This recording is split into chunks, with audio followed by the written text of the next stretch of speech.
क्या आप लोगों ने कभी सोचा है कि पौधे पानी को एब्जॉर्ब कैसे करते हैं और कैसे पानी ज़मीन से पौधे के आखिरी पत्ते तक पहुंच जाता है।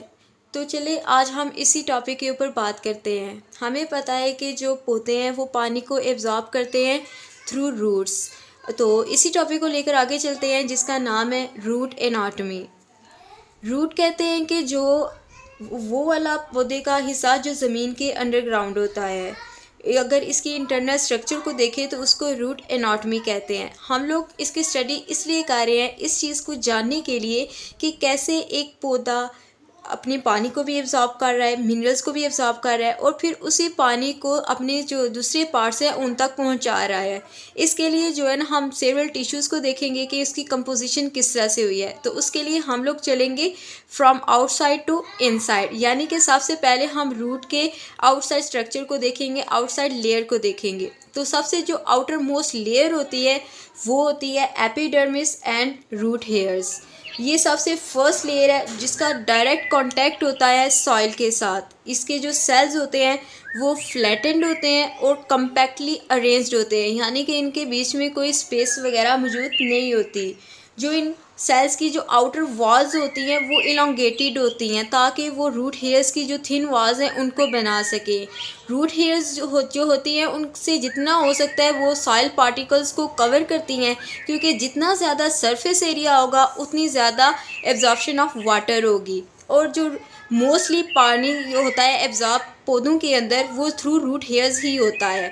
इनके बाहर कोई क्यूटिकल वगैरह प्रेजेंट नहीं होती। इससे होता क्या है कि पानी आसानी से एब्जॉर्ब हो जाता है रूट्स के अंदर। अब नेक्स्ट जो लेयर आती है कॉर्टेक्स, जो कि प्रेजेंट होती है जस्ट इनसाइड द एपिडर्मिस। इसके कंपोजिशन में आते हैं पैरेन्काइमा सेल्स, जो लार्ज और थिन वॉल्ड लिविंग सेल्स होते हैं। इनके बीच में इंटरसेलुलर स्पेसेस होती हैं। जो सेल वॉल है वो हाईली परमिएबल होती है टू वाटर और वो डिज़ोल्व कर रही होती है स्ल्यूड्स को। इसके अंदर जो है कॉर्टेक्स के अंदर स्टोर होता है food and water for temporarily.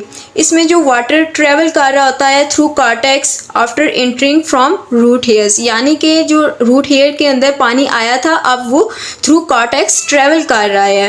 Next जो इसकी लेयर आती है वो है endodermis. Endodermis single layer of cells है जो कि प्रेजेंट है जस्ट इनसाइड द कॉर्टेक्स। ये एक्ट करती है एज अ चेक पॉइंट या फिर gateway between cortex and stele, यानी कि एंडोडर्मिस से पीछे वाली लेयर और जो नेक्स्ट एंडोडर्मिस के बाद आने वाली लेयर है ये इन दो लेयर्स के बीच में चेक पॉइंट के तौर पर एक्ट करती है। अब होता क्या है कि इसके अंदर जो है ना transverse and radial cell wall होती है जिसकी स्पेशल थिकनिंग होती है, जिसको हम नाम देते हैं कास्पेरियन स्ट्रिप्स का। इन कास्पेरियन स्ट्रिप्स जो होती हैं ये इम्प्रेगनेटेड होती हैं विद सबरीन। सबरीन एक वैक्सी वाटरप्रूफ सब्सटेंस है जो कि एंडोडर्मिस को इम्परमिएबल बनाता है टू वाटर। इसीलिए जो पानी है वो फ्रीली पास नहीं कर सकता थ्रू एंडोडर्मिस। अगर उसको पानी को पास करना है तो वो साइटोप्लाज्म पाथवे लेगा जिसको हम नाम देते हैं सिम्प्लास्ट पाथवे। अब इससे होता क्या है कि ये जो कास्पेरियन स्ट्रिप्स हैं ये कंट्रोल करती हैं और रेगुलेट करती हैं कि स्टील के अंदर क्या जाएगा और क्या नहीं जाएगा, क्योंकि एंडोडर्मिस के बाद जो नेक्स्ट लेयर आने वाली है वो स्टील ही है। इससे होता क्या है कि जो स्टील के अंदर प्रेशर है वो मेंटेन रहता है। नेक्स्ट लेयर हमारे पास जो फोर्थ लेयर आती है वो है स्टील, जो कि इनर मोस्ट रीजन है रूट का। स्टील को सेंट्रल सिलेंडर भी कहते हैं रूट का। इसके जो है ना फॉलोइंग पार्ट्स हैं और इसको भी हम लोग from outside to inside check करेंगे। तो सबसे पहले हमारे पास आता है पेरिसाइकल। पेरिसाइकल कहते हैं कि ये first and outer most layer है स्टील की, जो कि प्रेजेंट है जस्ट इनसाइड द एंडोडर्मिस। ये ट्यूब्स बना रही होती है कंडक्टिंग सेल्स की अलॉन्ग विथ वेस्कुलर टिश्यू, और हमें पता है कि वेस्कुलर टिश्यू जाइलम और फ्लोएम है। उसके अलावा ये राइज कर रही होती है लेटरल रूट्स को। जितने भी हमारे पास ये जो वेस्कुलर टिश्यूज़ हैं जाइलम और फ्लोएम ये उन दोनों को सराउंड कर रही होती है पेरिसाइकल। नेक्स्ट हमारे पास आता है फ्लोएम। फ्लोएम जो होता है ये प्रेजेंट है इनसाइड द पेरिसाइकल। अगर इसके कंपोजिशन की बात करें तो इसमें सीव ट्यूब्स और कंपेनियन सेल्स आते हैं। जो सीव ट्यूब्स होते हैं वो ट्रांसपोर्ट करते हैं फूड को और ऑर्गेनिक फ्लूइड्स को, और जो कंपेनियन सेल्स होते हैं वो असिस्ट कर रहे होते हैं फंक्शनिंग को।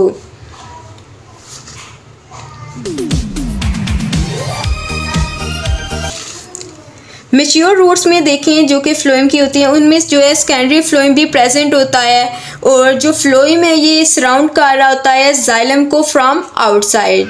नेक्स्ट हमारे पास आता है जाइलम। जाइलम जिसको कहते हैं कि ये प्रेजेंट होती है at the very centre of root. इसके कंपोजिशन में देखें तो ट्रैकीड्स एंड वेजल्स आते हैं। ट्रैकीड्स इलोंगेटेड सेल्स होते हैं विद टैपर्ड एंड्स जो कि ट्रांसपोर्ट करते हैं वाटर को, और वेजल्स को देखें तो ये वाइडर होती हैं और मोर एफिशिएंट होती हैं कंडक्टिंग ट्यूब्स जो कि वाटर को कंडक्ट कर रही होती हैं। जो जाइलम ऑफ द रूट होती है वो कंटिन्यू होती है with the xylem of stem. Mature roots में देखें तो जो प्राइमरी एंड सेकेंडरी जाइलम है दोनों प्रेजेंट होती हैं, और ये जो जाइलम है ये फाइनल डेस्टिनेशन होती है वाटर की after absorption of water from soil.